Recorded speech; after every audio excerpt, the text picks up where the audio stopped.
In the quiet, unassuming farmlands of Marshall, Illinois, life often moves at a slower pace, dictated by the seasons and the rhythm of the land. But sometimes, beneath that peaceful surface, a darkness can fester, leading to unspeakable acts that shatter a community. This is the story of Charlotte Grabbe, a woman whose life was brutally extinguished, her disappearance becoming a chilling mystery that would take years to unravel, leaving behind a legacy of pain and an undeniable truth about betrayal. Charlotte Grabbe was a wife, a mother, and a pillar of her family. By 1981, however, her life was anything but idyllic. She was embroiled in a bitter and contentious divorce from her husband, Fred Grabbe. Their marriage, once seemingly stable, had fractured beyond repair, creating a volatile environment on their sprawling farm. The tension was palpable, a silent threat that hung heavy in the air. It was around 8 p.m. on July 24, 1981, when Charlotte's 21-year-old daughter, Jenny Grabbe, received a distressing call. Her 39-year-old mother, Charlotte, hadn't returned home after working in the fields on the family farm. Jenny's brother, Jeff, and his wife, Cindy, who made the call, also lived on the property with Charlotte, and they were the first to notice her unusual absence. Jenny immediately drove the few miles to the farm in Marshall, Illinois. Together, she, Cindy, and Jeff headed to the soybean field where Charlotte had been working. When they arrived, Charlotte was nowhere to be seen, but the evidence of her presence was chillingly clear. In a nearby shed, they found Charlotte's tractor, her lunchbox sitting on it, and inside the lunchbox, her migraine medicine. No sign of Charlotte, and no sign of her car. Why would she leave her medicine behind if she left voluntarily? While some might argue that in farm life, things happen fast and you have to move quickly, perhaps she had an emergency that caused her to leave everything behind. This seemingly small detail was a significant red flag for her family. The children's immediate worry wasn't without profound reason. Charlotte was in the middle of a really nasty divorce with their father, Fred. This marked what should have been the end of years of abuse Charlotte had endured at his hands. In fact, shortly before the divorce filing, Fred had even been charged with battery for assaulting her. It was clear Fred was unwilling to let go of Charlotte. Charlotte, a pragmatic woman, didn't hide these ugly truths from her grown children.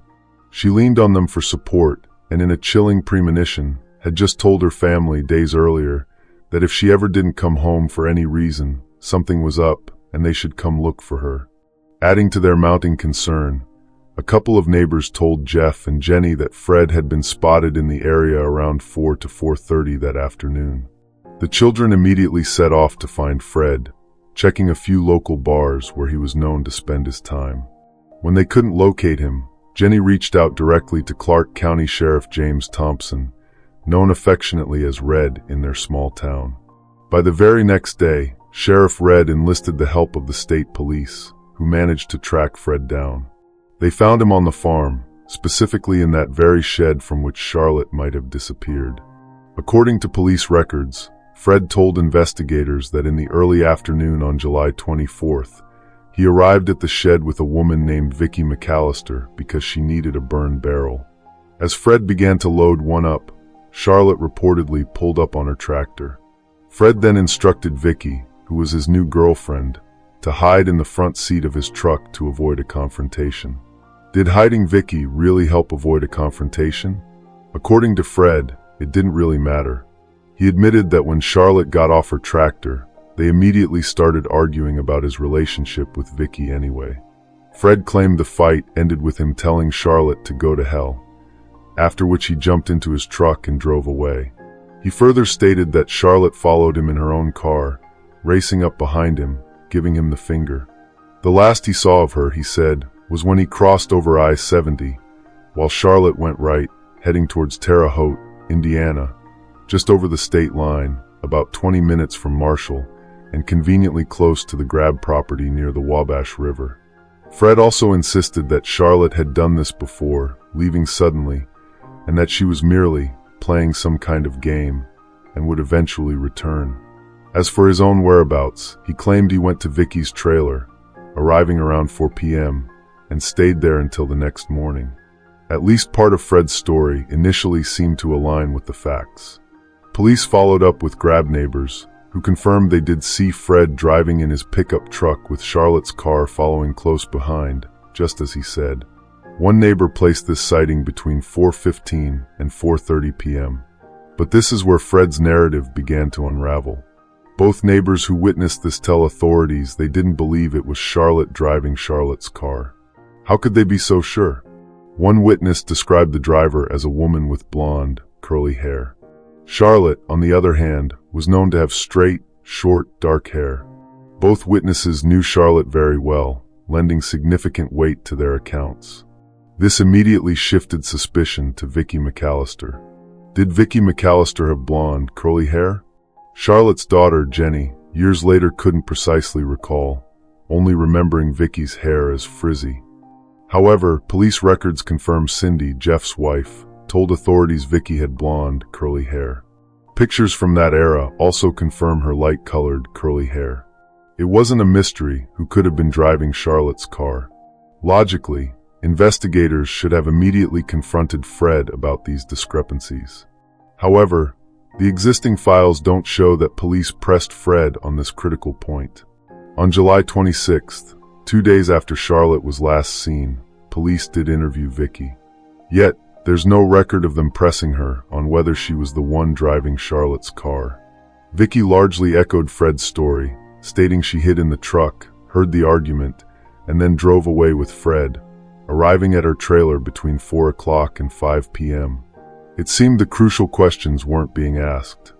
Perhaps the authorities wanted to find Charlotte's car first. Luckily, that's exactly what happened next. The very same day they interviewed Vickie, Charlotte's car was discovered parked and locked at a bar in Terre Haute. Its condition, however, offered little immediate insight. When police finally got inside and searched the vehicle, there were no signs of a struggle, no blood, nothing overtly alarming. The only item of interest found was a gun. Is finding a gun in a car unusual in rural Indiana? In rural areas, it's honestly not uncommon to find a firearm in someone's vehicle. However, Jenny, Charlotte's daughter, believed this particular gun was one her father had purchased, but left behind when he moved out after the split. Charlotte had been keeping it with her for protection. While testing for gunshot residue on Fred was possible, there was no indication such a test was done, nor a direct test on the gun to determine if it had been fired recently. The car was eventually returned to Marshall for further examination. Hairs, fibers, and fingerprints were found, but none seemed to tie directly back to Fred or Vickie. So while the car itself didn't yield a breakthrough, the discovery of that gun, kept by Charlotte for her safety, grimly reinforced how truly terrified she was of Fred. If there was any lingering doubt about Charlotte's fear, she cleared it up in her own words. Charlotte maintained a safety deposit box at a local bank.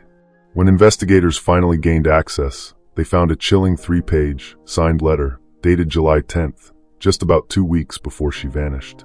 In this letter, Charlotte accused Fred and his business associate, a man named Dale, of engaging in shady activities, including stealing from other farms. She even described a scheme involving Dale and Fred removing serial numbers from oil pump jacks, suggesting they were dealing in stolen equipment. Essentially, these two were deeply involved in illicit dealings. But even more damning, Charlotte wrote, "Fred and I are getting a divorce, and I'm not sure I will not be killed through all of this." It's always so chilling when a victim like Charlotte seems to foresee their own fate, isn't it?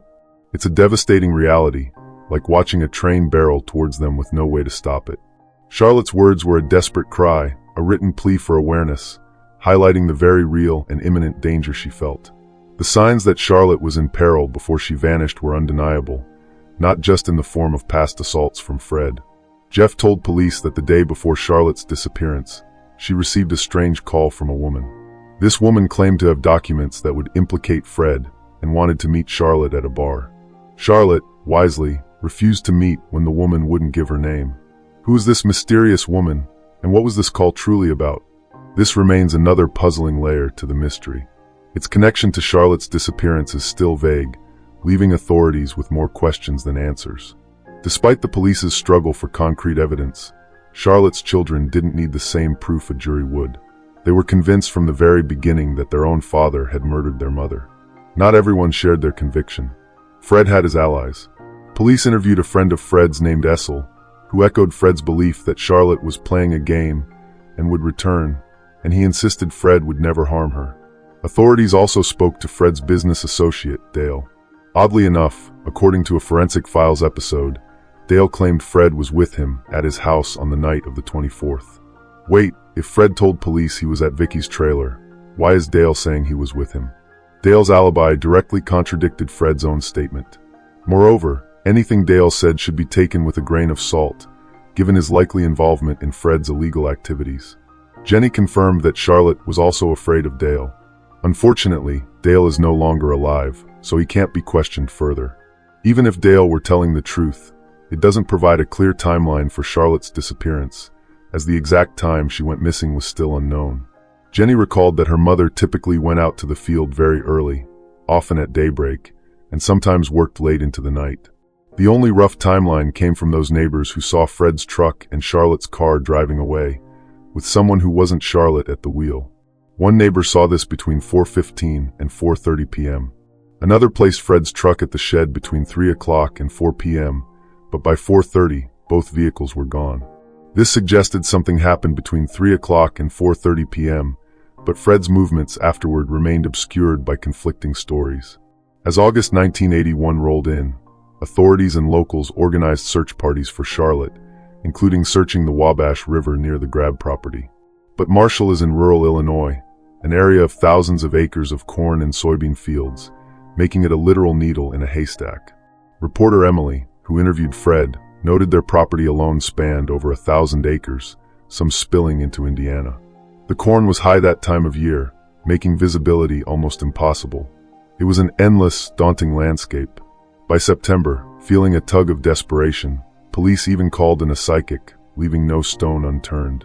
But even then, they had no luck locating Charlotte, or more accurately, Charlotte's remains. Jenny and Jeff were absolutely certain their mother was gone, and they were absolutely sure who was responsible. So what was it like for them when their father, Fred, gave an interview to the Herald and Review, publicly stating he believed his wife was still alive? It was salt in the wound.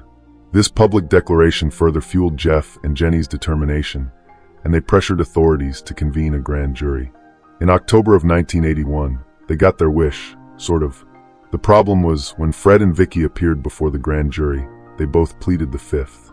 The people the children believed held the answers refused to speak. Did this mean the end of the road for the Grabbe family's quest for justice?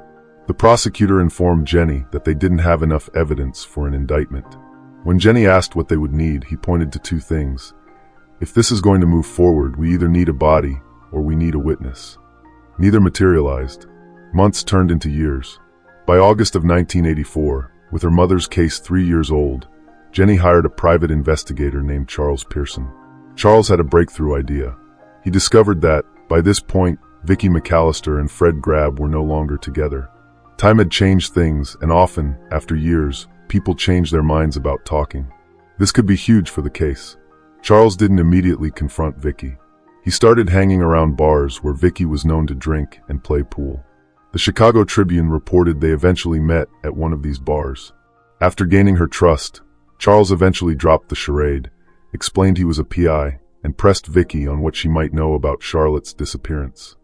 To his surprise, Vickie simply told him the truth, admitting, yes, she drove Charlotte's car that day, and yes, she knows exactly what happened because she witnessed it. She then detailed the horrific events of that July day in 1981. Her story was similar to what she'd told police initially.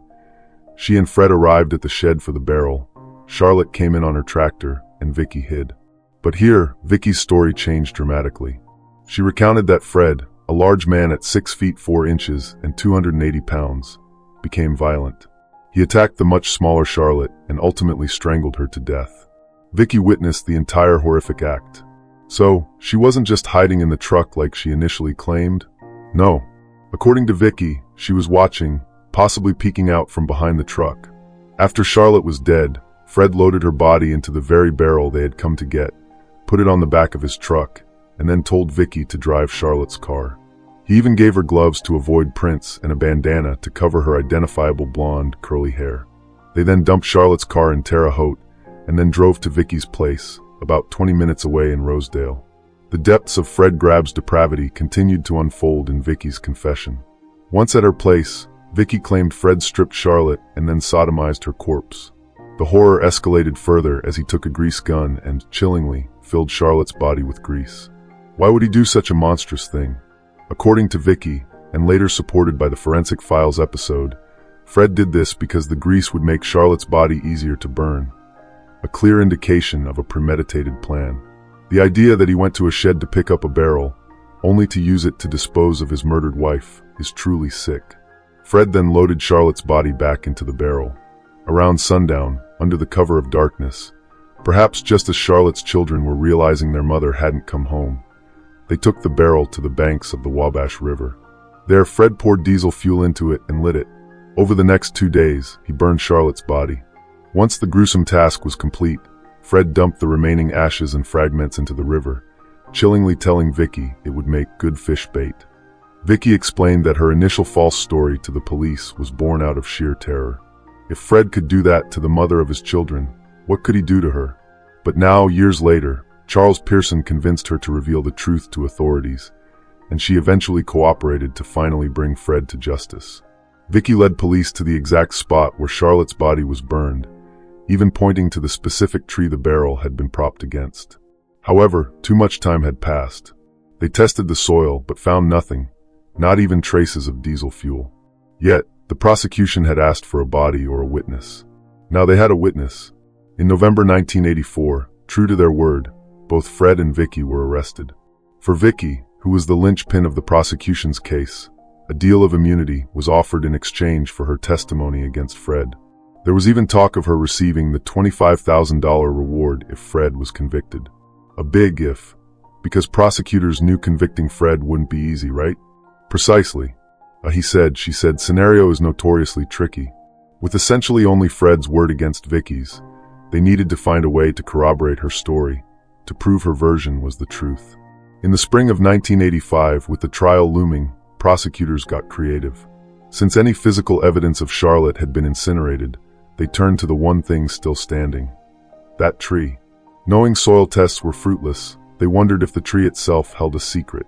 They called in plant pathologists from the University of Illinois, a term many might not have heard in a criminal investigation.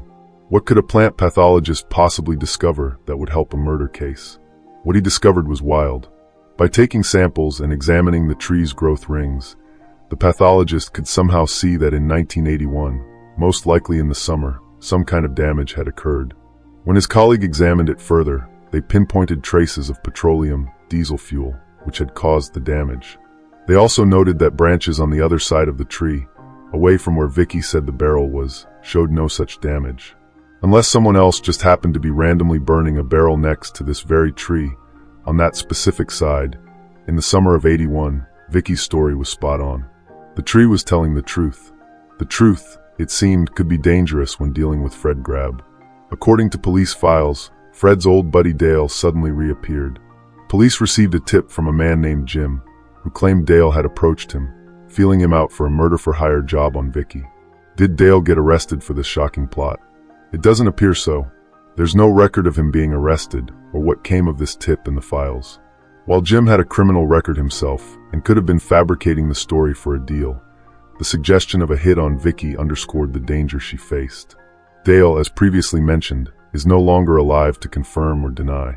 Regardless of the alleged murder-for-hire plot, the trial moved forward as planned.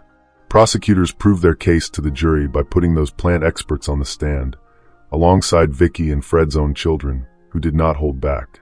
The Journal-Gazette and Times-Courier reported that Jenny described seeing bruising on her mother's arms and face. This evidence proved enough for the jury. In June 1985, Fred Grabbe was convicted of Charlotte's murder and sentenced to life in prison. But that was not the end of the story. Not even close. Just weeks after his conviction, a mother of 3 named Barbara Graham walked into the Clark County Jail, pulling out a gun. Her mission: to break her boyfriend, Fred Grabbe, out of jail. Barbara fired 5 shots, one hitting a deputy in the leg, and another narrowly missing a second deputy.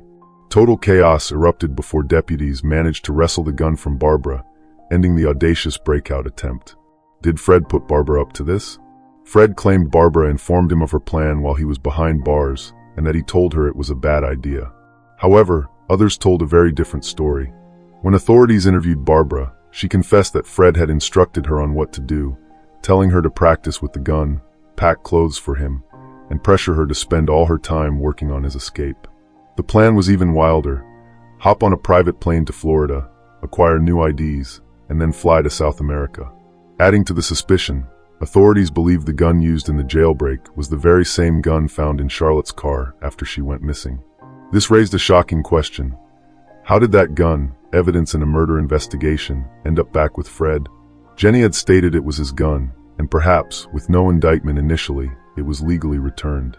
However, the decision to return a weapon to a prime suspect in a murder that lacked an indictment remains highly questionable. Did this jailbreak attempt result in additional charges for Fred? Surprisingly, no, because he had just been convicted of his wife's murder, and prosecutors assumed he would be incarcerated for a long time. Though he hadn't yet been sentenced, they didn't pursue charges against him for the escape attempt. Barbara, however, was charged with attempted murder and 2 counts of armed violence, ultimately sentenced to 16 years in prison for her part in the stunt. Early September, less than 2 months after the escape attempt, authorities faced another bizarre incident potentially connected to Fred. On September 4, 1985, a truck driver passing the Grabbe property reported 2 homes on fire. The main house where Charlotte lived and a smaller house once occupied by her son Jeff and his wife Cindy. Thankfully, no one was inside. Authorities immediately suspected arson, a suspicion quickly confirmed by the discovery of flammable liquid used to start the fires. The immediate thought was, it's Fred's work. Even if he's in jail, it's someone doing it for him. The acting sheriff at the time, Dan Crummer, suspected as much. However, a deeper layer to this story emerged. Jenny told us that her brother Jeff had admitted to her that he burned down the homes, possibly for insurance money, either with or without Fred's involvement. The insurance payout, however, never materialized, and the homes were tied up in a legal mess. Ultimately, police couldn't definitively connect Fred, or even Jeff, to these fires. About a week after the fires, Fred was officially sentenced to life in prison. For law enforcement and the Grabbe family, justice seemed finally served. But that feeling was short-lived. Roughly a year after his original sentencing, in September 1986, Fred's case was overturned on appeal, and a new trial was ordered. The Journal-Gazette reported the overturning was due to improper jury instructions regarding Vickie's testimony. A good defense attorney, it seemed, only needed one small crack. While prosecutors waited to retry Fred for Charlotte's murder, they tried to pursue charges against him for his alleged involvement in the 1985 escape attempt, hoping to keep him locked up. Their plan failed. There was a mistrial for that, and then Fred was acquitted. The stakes for Fred's retrial for Charlotte's murder now held even greater weight. In March 1988, the new trial was about to begin. Just like the first time, Fred's children, Jenny and Jeff, were scheduled to testify against their father. But then a terrifying problem arose. Jeff's wife, Cindy, hadn't heard from him in days. Jeff was missing, which made no sense given his scheduled testimony. Was he just hiding out to avoid testifying? Or was he truly missing? No one really knew at first. One source reported he might have been trying to dodge creditors, causing initial confusion. Cindy told authorities that Jeff had taken a business trip to California. She last spoke to him on February 28th, and when he was a no-show back home days later, she reported him missing. No one could find Jeff in Indiana or California until June, when authorities announced they had found him in Seal Beach, California. But it was not a happy development. They found Jeff dead. Not just dead, but murdered. He had been shot multiple times and found floating in the water by boaters. Authorities had technically found Jeff's body on March 22nd, but couldn't identify him immediately, requiring dental records. Was Fred some kind of puppet master behind bars, or just the luckiest piece of garbage alive? Fred, of course, denied any involvement in his son's murder. And in this instance, he might not have been lying, as California authorities seemed to have a detailed idea of what happened to Jeff. He had reportedly gotten caught up in a money laundering and bank fraud scheme. A Los Angeles Times article described Jeff as double-crossing the people he was working with. Jeff was shot, his body dumped in the ocean, weighed down by an anchor. As his body decomposed, it eventually floated to the surface. Was anyone ever charged in Jeff's murder? No. Even with a strong theory and some individuals identified, prosecutors never felt they had a strong enough case to bring charges. The smallest piece of solace and good news for Jenny in her mountain of tragedy was that even without her brother's testimony, Fred's trial moved forward as planned. And he was convicted again. This time, he was sentenced to 75 years in prison, and this conviction stuck. Despite Fred's best efforts to have it overturned again in 1989, it didn't work. He remained in prison until very recently. On July 15, 2022, almost 41 years to the day after he murdered Charlotte in July of 1981, Fred Grabbe was released from prison. He was 85 years old. Did Vickie end up with any of the reward money for her testimony? Jenny confirmed that Vickie received part of it. So, yes-ish. As for her father, Jenny long ago forgave him. She said what was most difficult for her was not knowing what happened to her mother when she first disappeared, expressing profound empathy for families who still lack those answers. It's one thing to grieve when you know what you're grieving. It's another entirely to be lost in uncertainty. But as we spoke with Jenny, she shared something that suggested we might not know the full extent of Fred Grabbe's crimes. It opened a Pandora's box. What did Jenny believe, and what makes her think this? Jenny believes her father could be behind as many as 6 other killings. One of these, she says, she witnessed herself when she was about 7 years old. The others are based on information people told her over the years, as she continued to dig for answers even after her father was jailed. It seemed wherever Fred Grabbe went, death seemed to follow. This wasn't a totally new idea. Vickie McCalister had also been vocal about Fred allegedly having other victims. According to the Journal-Gazette and Times-Courier, Vickie testified in Fred's trial that he told her about other murders he committed. 2 of the alleged victims were women, and their killings reportedly happened at an apartment in Indianapolis, connected to some kind of union dispute he was involved in. She also alleged that Fred killed a man who shot his dog when he was younger. When confronted by our reporter Emily, Fred claimed it was one of his buddies who did this, and he got blamed, not denying the event, but deflecting responsibility. Were any of these other alleged murders ever investigated? This is the heart of the Pandora's box.